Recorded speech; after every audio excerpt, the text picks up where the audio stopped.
山峦一层又一层，曲曲折折，好像一座巨大的迷宫。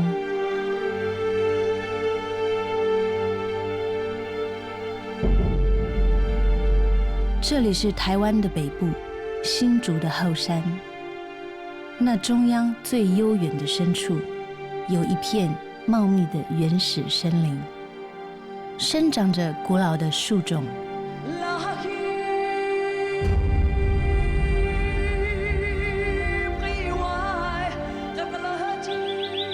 栖息着许多特别的生物，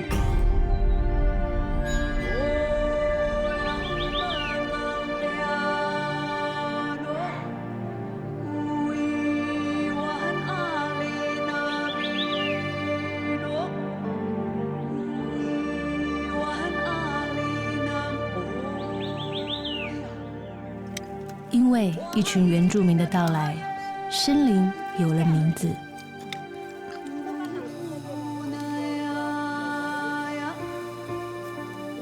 不约而同的，当中的生物和人类都采取了共同合作的生存策略。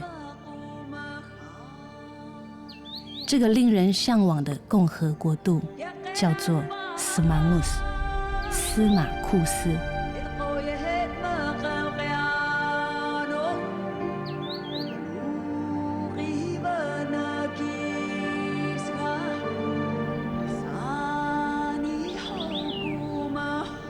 这棵参天的巨木是这里最年长的耆老，植物学家称呼它红桧。居住在这里的泰雅族人叫它雅亚瓦隆，意思是妈妈的树。2500年来，红桧落脚生根的寸土，必须可以尽情地享受日光浴。他是最资深的慢活专家，成长区区1公分的胸径就要花上30-40年的光阴。妈妈的树经历了漫长的岁月，本身就是一则传奇。如今，它更成为一个部落的发展关键。妈妈的树身旁还有许多高个儿大块头，包括台湾扁柏、栾大杉、黄杉，它们都是叶形细长的针叶树。不过，这里可不光是针叶树独大的天下，一些阔叶树，包括果实备受台湾黑熊喜爱的壳斗科，以及樟树科家族，伫立在针叶树之间，填补了空缺，将山峦交织成苍郁的绿色连线。绵延不绝的森林，涵养着丰富的水源。这些清澈的小溪，都是大汉溪的上游支流，终将汇入石门水库。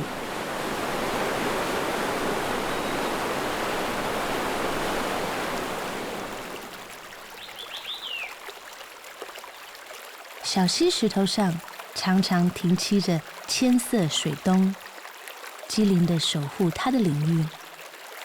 雄鸟上下摆动红色的尾巴，羽色灰扑扑的是雌鸟。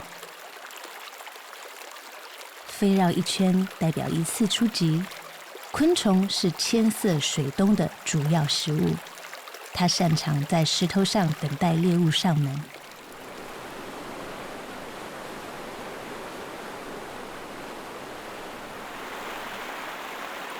几百年前，沿着塔克金溪右岸走呀走的泰雅族祖先，抵达这片针阔叶混合林，其中一群人决定留下来。这里生长着许多瓦木斯，学名是塔塔加高山栗。于是泰雅族人用祖先和树的名字，给家园取了司马库斯的地名。每一年春天准备报道时，司马库斯到处抹上粉红胭脂，山樱花大肆绽放。这场嘉年华会，秀眼画眉很少缺席。泰雅族人叫它喜亮。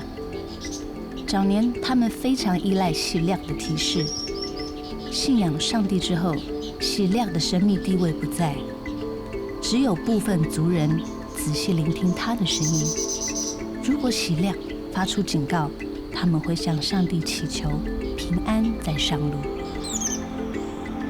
枝头上飘摇的身影，也少不了冠羽画眉。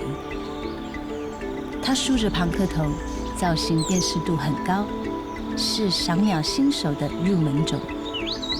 觅食的时候，3不5时就表演倒挂枝头。红头山雀也在花丛之间穿梭忙碌，但是它不是来吃花蜜，而是找虫子吃。盛开的山樱花提供鸟儿丰盛的食物，同时也提醒泰雅族人赶快播撒小米种子。花谢之前完成，小米才能丰收。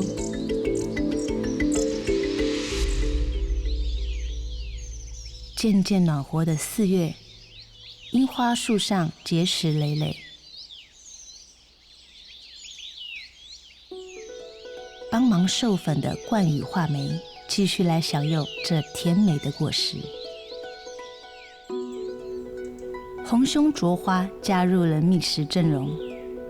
山樱花的果实对娇小的它而言似乎大了一点，没办法一口吞下。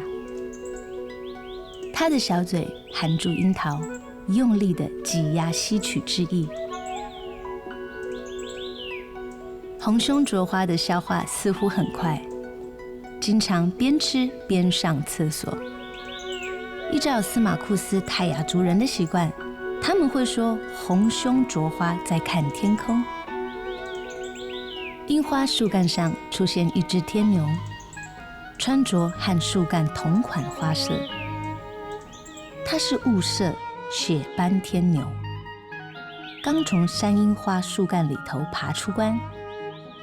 幼虫时期就住在树干里头，啃咬木质部为生。它是台湾600多种天牛之中唯一列入保育类的天牛。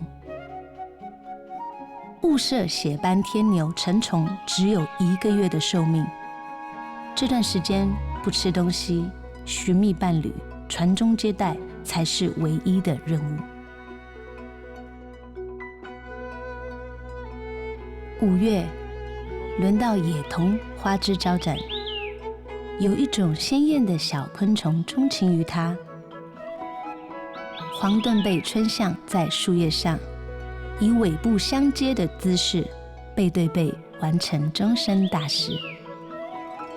之后，春象妈妈各自躲到叶子背面产下新生命，尽可能的低调的保护着小宝贝。它们堪称昆虫界的模范妈妈，会一直守护到小虫孵化。妈妈离开之后，春象幼虫继续过着群体生活。现在有些个体已经发育为成虫，青春正当时，体色鲜艳美丽。野桐的硕果成熟裂开之后，露出一粒粒黑黝黝的种子。叟鸟、冠羽画眉、秀眼画眉都爱这一味。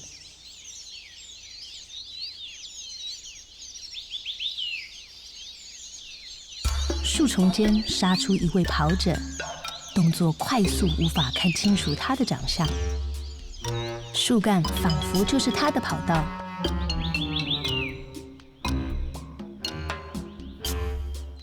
原来是台湾松鼠界最娇小的条纹松鼠，它的体重只比1颗鸡蛋多一些。条纹松鼠对生活周遭的资源了若指掌，它们怎么会轻易地错过野桐大餐？这儿闻闻，那儿瞧瞧，找到满意的种子就咬下来捧着品尝，不经意的就边倒立边捧着吃，充分展现皎洁轻盈的身手。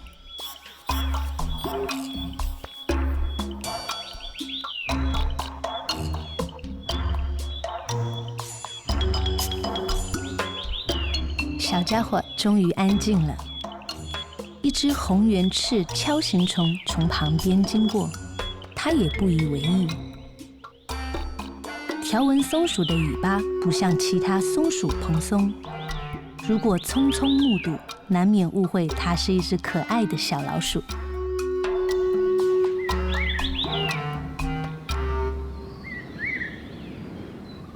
日复一日，司马库斯一直如此生气蓬勃。一棵树或一丛花，就可以供养形形色色的生命。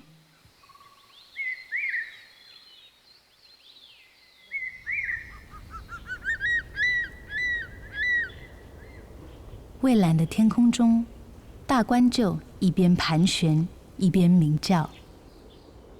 也有专吃虎头蜂的蜂鹰。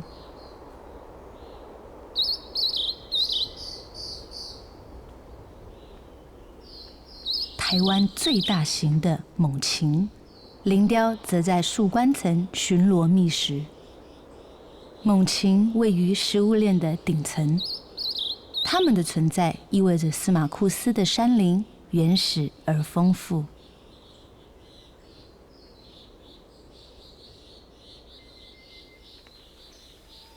针叶树和阔叶树两种类型，各自吸引生物来这里过日子。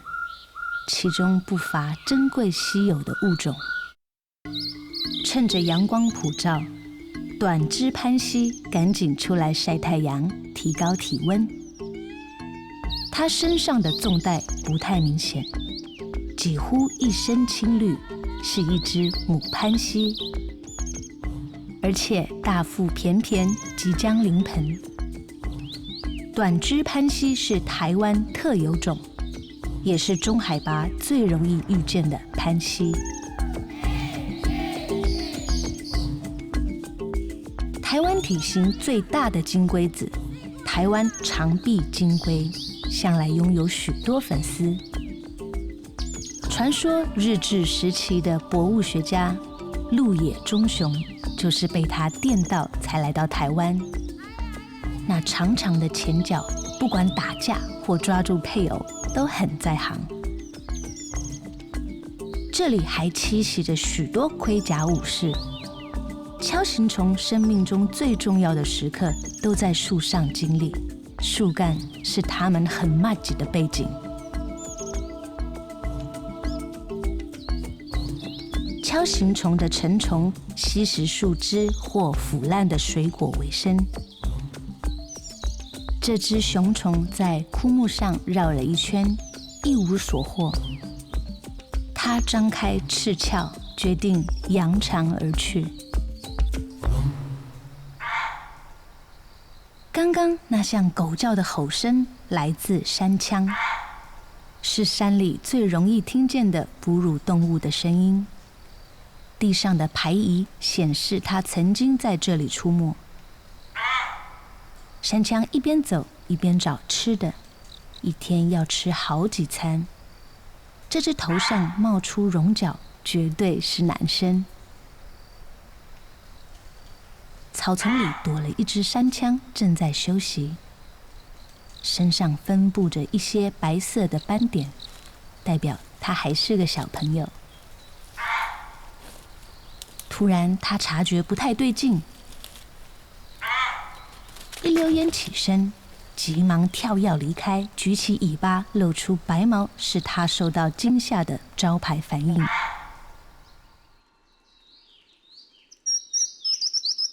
黄昏时分，蓝腹鹇家族出来觅食。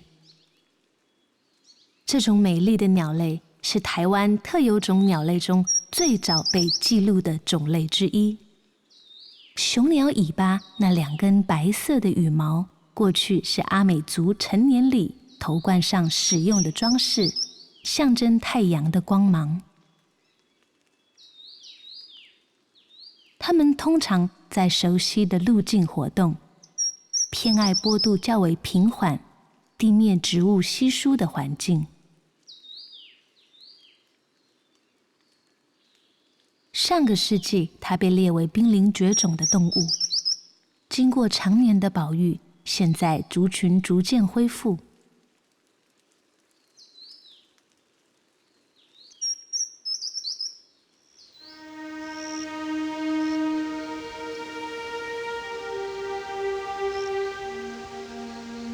太阳下山后，森林换了舞台，夜间活动的生物纷纷出笼。有些个体正在经历脱胎换骨。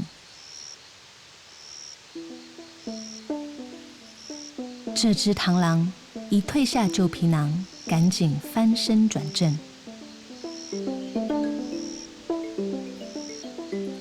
现在它的身体有些湿润，等翅膀伸展开来变硬了，就熬过脆弱的时刻。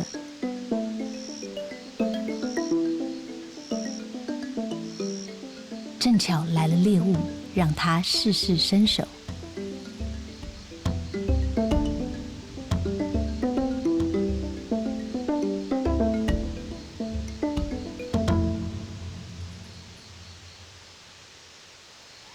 白面鼯鼠是标准的夜猫子，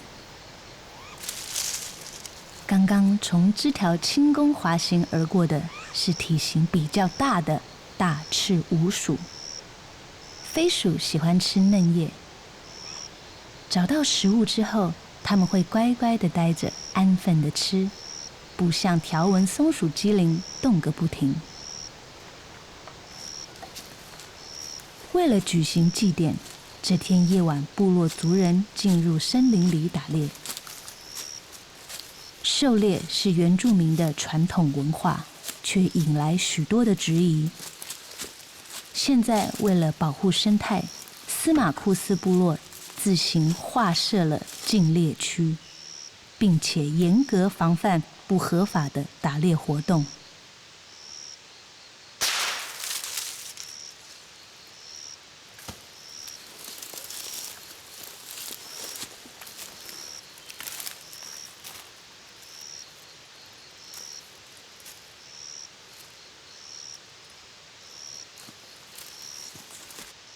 人类发明的灯光引诱昆虫迷失了自己，飞蛾扑火，将自身暴露在危险之中。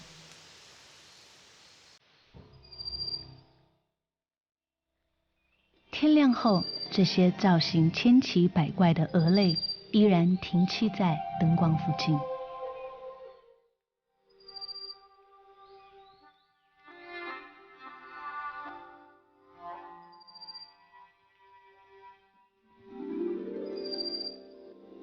没多久，青背山雀熟门熟路地来到这里祭武藏庙。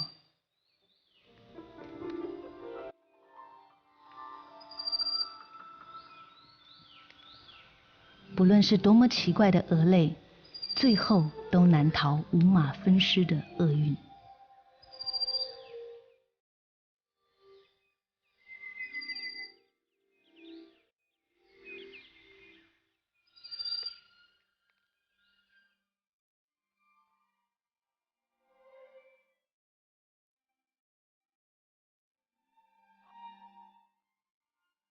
自然界处处是陷阱，猎食者也会误入歧途。镰刀手螳螂现在沦为阶下囚。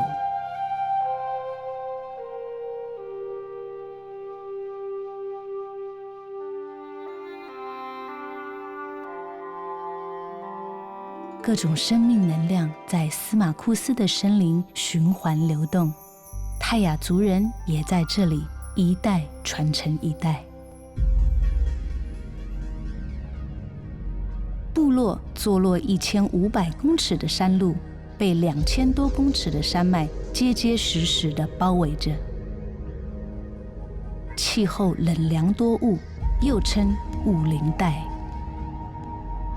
是檜木最适宜的生长环境，也是野生兰花的大本营。不过，这里的雾林和台湾其他地方有点不一样，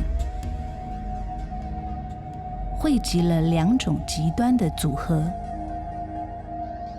或许位置实在太深远，不论西南气流或东北季风所形成的雾气，经常被周遭的山脉挡住。相较于北边的七兰、南边的观雾，气候显得干燥舒适。唯独传统领域东边尽头的鸳鸯湖，经常深锁在云雾之中。难得有这样清朗的好日子，让人仔细瞧清楚它的庐山真面目。鸳鸯湖是山崩阻塞形成的高山湖泊，政府在这里划设了自然保留区。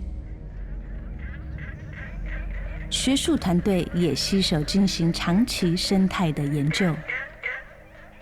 以往可以看到的鸳鸯，现在已经不见踪影了。这里栖息着许多湿地生物。湖边比较浅水的地方，水毛花以三角形的茎杆应对水流，小花聚集生长在茎杆末端，每一个花序好像迷你版的竹笋。台湾扁柏比红块还适应鸳鸯湖的气候，发展出兴旺的家族。如此规模的天然扁柏林，台湾已经不多见了。鸳鸯湖周围的森林里，每一棵树似乎都穿了衣服，各种各样的苔藓重重覆盖在树干、树枝、林床、倒木，无所不在。加上四处垂挂的松萝，简直比电影《魔戒》里的森林还要魔幻。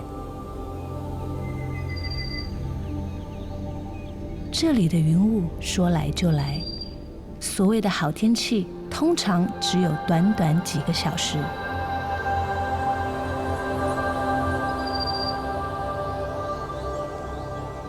云雾和附生植物让这里的景象千变万化，有些场景仿佛群魔乱舞，叫人不寒而栗。可是往前几步，又诗情画意，颇有偶像剧的 feel。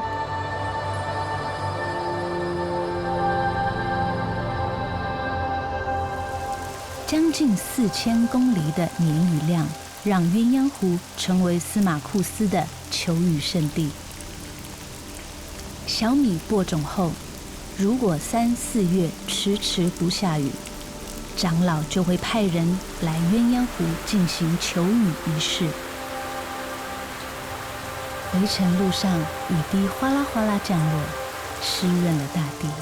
那年便不愁丰收。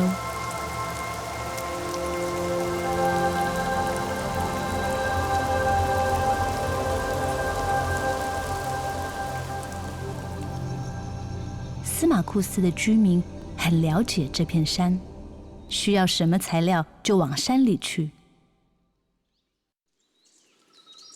这种是会产盐巴的树，叫做盐肤木，现在还在开花，吸引了大量的金花虫前来吸食花蜜。当果实成熟时，表面布满白色的结晶，味道酸酸咸咸，可以代替盐巴。这一粒粒不起眼的小果子，散发一种独特的香味，带点柠檬的清晰，又有类似胡椒的辛香。泰雅族人称呼它马告。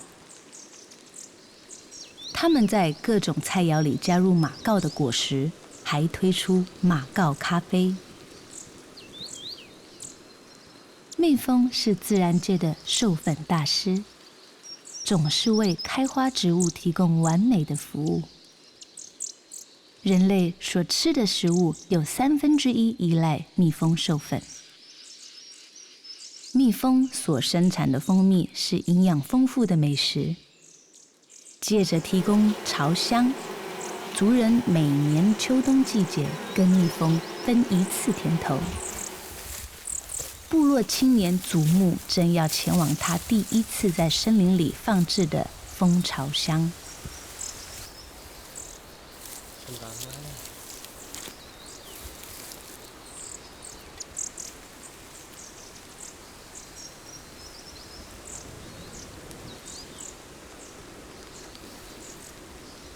虎头蜂在里面。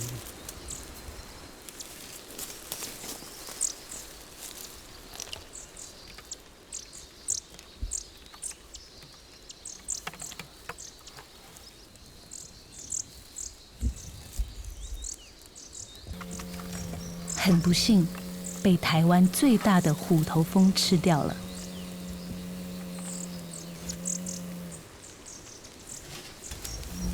如果我们人被仅3针到5针之间就会死掉的，如果是小孩子，这1针就会死掉。一物克一物，要人命的虎头蜂也有应付不了的敌人。蜂鹰指导虎头蜂巢，捕食蜂蛹和幼虫，它会连续到访，直到吃得精光那天。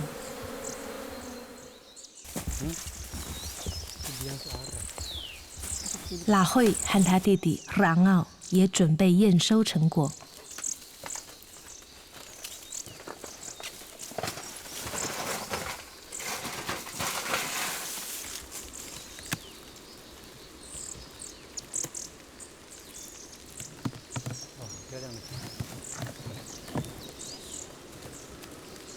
看来他们可以过好长一段甜蜜蜜的日子。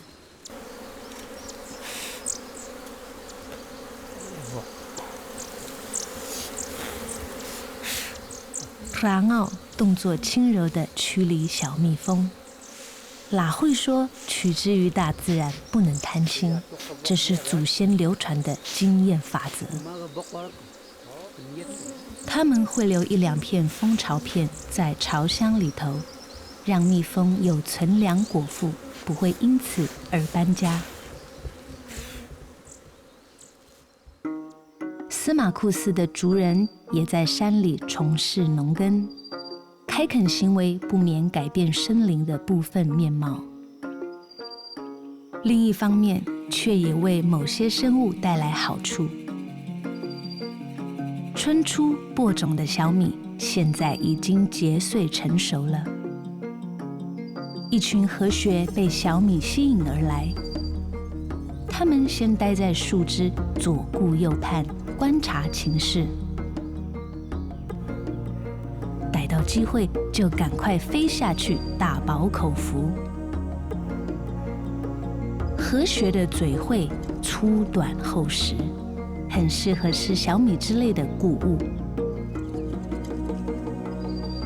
他们选好餐盘，就一口一口吃得干干净净，不会3心2意，随便换一串小米碎，浪费食物。今天是采收小米的日子。清晨，头目一介先独自前往小米田，执行感谢和祈求平安的仪式。适逢星期天，采收之前，牧师先带领族人进行简短的礼拜活动。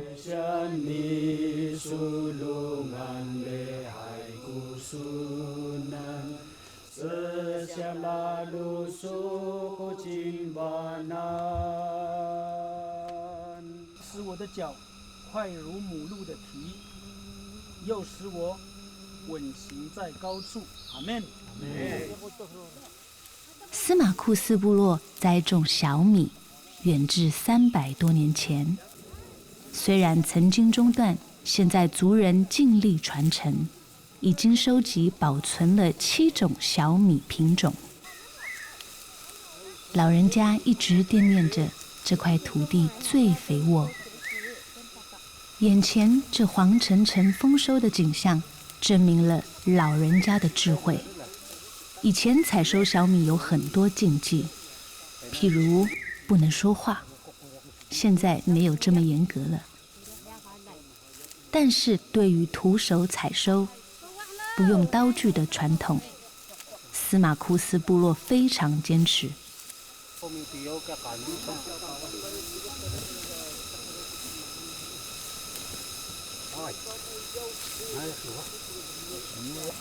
一串串的小米穗集结捆绑成一大把，2天朝上放在地上曝晒，晒干了才可以放到仓库收藏。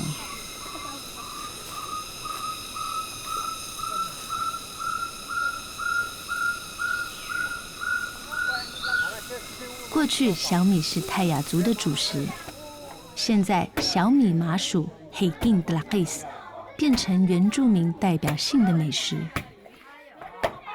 晚餐过后，族人为参加自然营队的学童现场示范捣麻薯。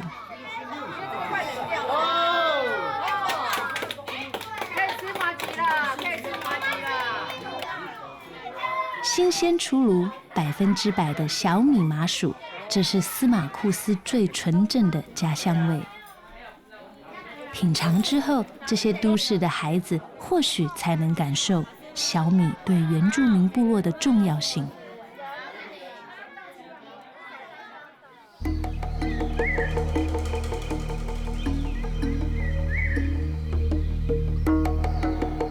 族人还在森林里种香菇，这就是所谓的椴木香菇。香菇曾经为部落带来可观的收入，后来受到大陆香菇的冲击，价钱不好，便慢慢式微了。现在还能看到这些椴木香菇排排站，纯然因为整理小米田时砍伐了一些树，拿来加以利用的。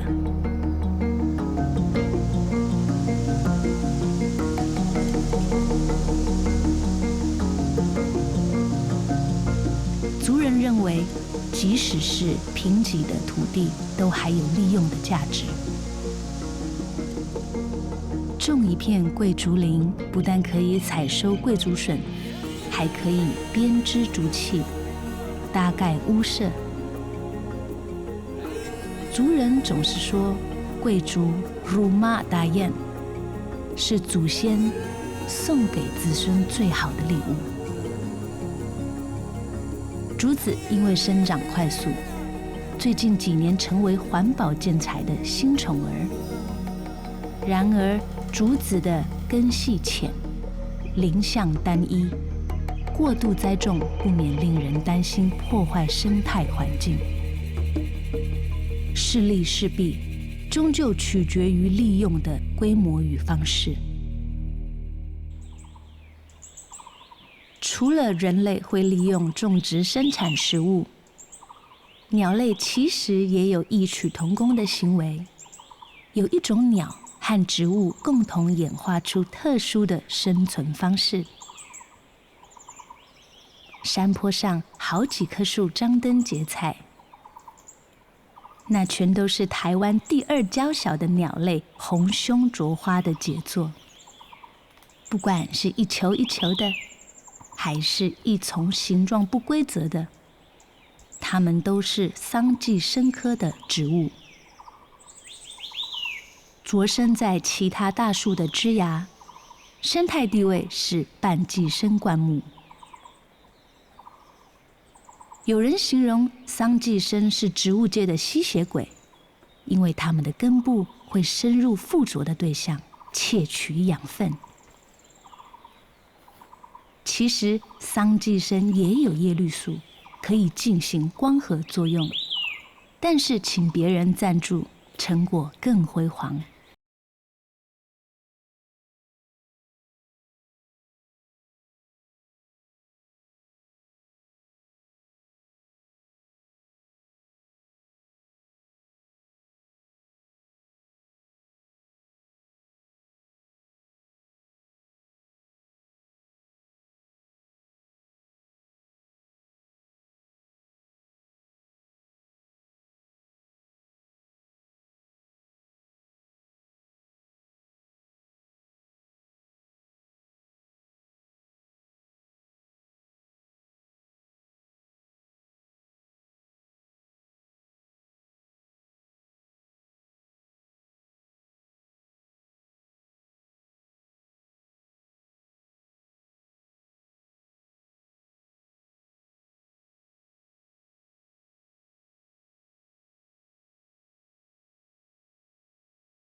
桑寄生的果实富含胶黏物质，所以吃下肚的种子被黏状物包覆成一串，毫发无伤地排泄出来。如果一切顺利，未来这些种子会发芽成长，开花结果。桑寄生提供食物，红胸啄花帮忙授粉传播，彼此互利共生，合作的小馆在树梢蓬勃发展，一代传一代。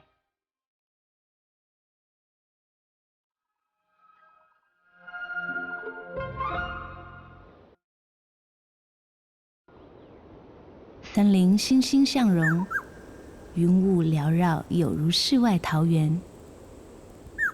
在1980年代，泰雅族人却不得不离开这里，纷纷外出去谋生。妈妈的树静静地活着，它那庞大的存在，再一次成为司马库斯的契机。1991年夏天，头目一介做了一个梦，开始深入森林寻找他。随后访客慕名而来，马路终于开通，族人也陆续回到部落生活。从单打独斗到共同厨房，再发展出集体经营，实施土地共有。经过20年的磨合与摸索，司马库斯一步一步地编织出共同经营的传奇。说也奇妙，族人不知道，部落山林里经常叫着图米朱的鸟类，也有类似的生存策略。在台湾中高海拔山区，很容易邂逅冠羽画眉。它不仅是台湾独家的特有种，也是目前台湾唯一一种2对以上的青鸟会合作繁殖的鸟类。从1997年开始，研究者在台湾中部海拔2000多公尺的台湾大学梅峰山地实验农场，追踪调查冠羽画眉的生殖行为。研究人员帮他们上了不同颜色的脚环，方便日后的观察辨认。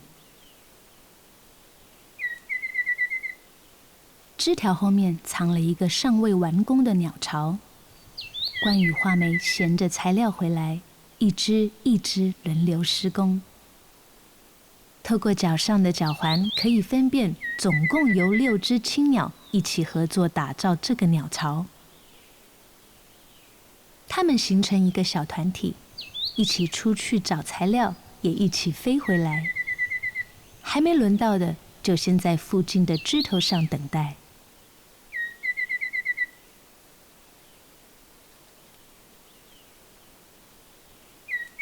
有的个体个性比较急躁，抢着进来上工。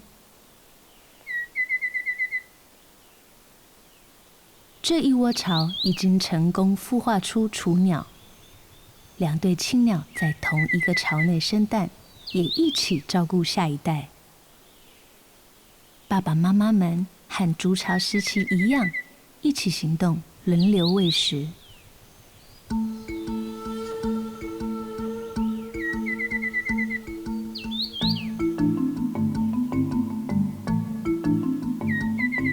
唯独进家门的路线，他们有自己的坚持。这只左脚脚环橘黑色的青鸟，固定从画面的右上方进来喂食。一看见鸟巢里有排遗，马上清理。东瞧瞧，西瞧瞧，想一想，一屁股坐下去，给光秃秃的雏鸟一些温暖。繁殖期间，2对以上的冠羽画眉青鸟相互合作。学者称呼这种策略为合作生殖，有几种好处。首先，成群活动提高了觅食的效率，一起分担筑巢和养育的工作，则节省不少力气，还可以共同防御敌人，降低风险。全世界不到20种鸟类有合作生殖的行为，整个台湾只有司马库斯是件共享共荣的部落。每天早上，族人先在空地集合，听从工作分配。大家领同样的薪水，每个月有固定的收入，还有医疗、教育等补助。共同经营为部落建立许多优势，集结了人力、物力，族人一步一步地改善部落环境，实现梦想。这条巨木步道是司马库斯的精髓，花了好几年用人工慢慢整理，没有过于突兀的设施，充分展现无痕山林的精神，好像山林原本就有这么一条步道。除了巨木，森林里其实还生长着许多宝藏。随着季节变化，轮番展现自然的奥妙。长久以来，马鞍树被传颂着只分布在阳明山的二子坪。最近10年，研究者陆续在司马库斯和附近的镇西堡发现它的身影。叶子上有 V 型斑纹的金线草，植物专家为它专程而来。文献上记载，它分布在南山南阳溪上游一带。但是最近10-20年来，全台湾的发现地点只有司马库斯。夏天是昆虫的季节，蝉总是大声鸣叫着。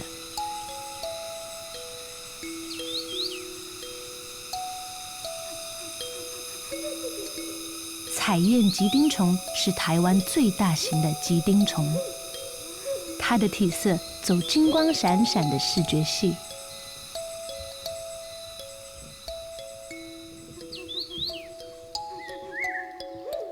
这个时节也不难在视野开阔的枝条上搜寻到红尾翁的身影。它是守株待兔的猎人，发现昆虫飞过就飞出去捕捉，再回到原来的位置，等待下一次出击。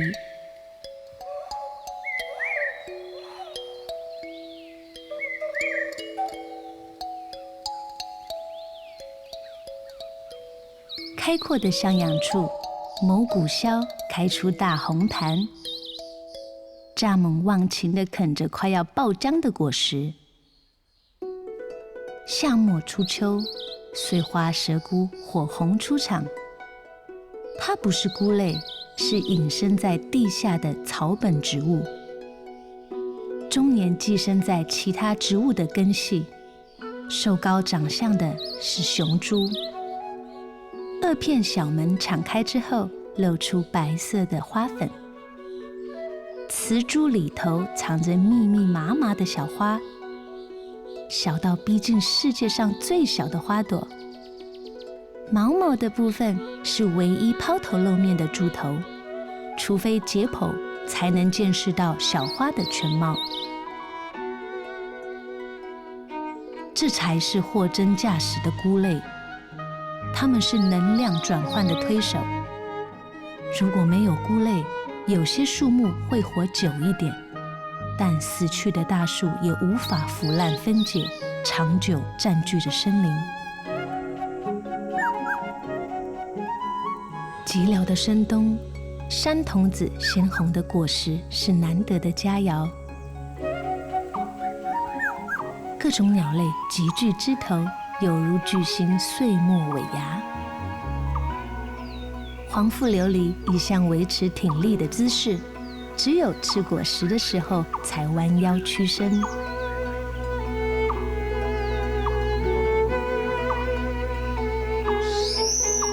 平常大多在溪边活动，捕食昆虫或小动物的紫啸东也大驾光临。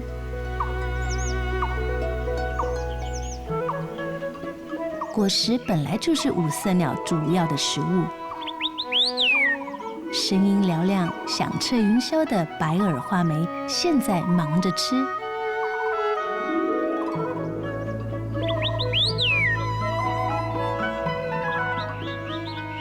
这只白耳画眉吃上瘾，一口接一口停不下来，连续吃了5颗果实。